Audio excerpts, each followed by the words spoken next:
After all that work, this baby is finally on the ground. The whole 5-lug swap is done.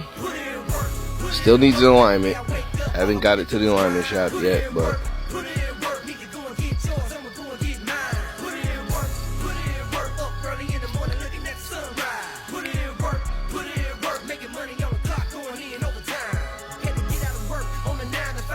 this thing is finally on all fours.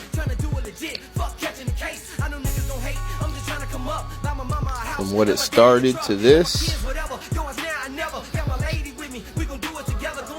and this is a sneak peek of my next project. Some vinyl flooring in the trunk. Stay tuned for it.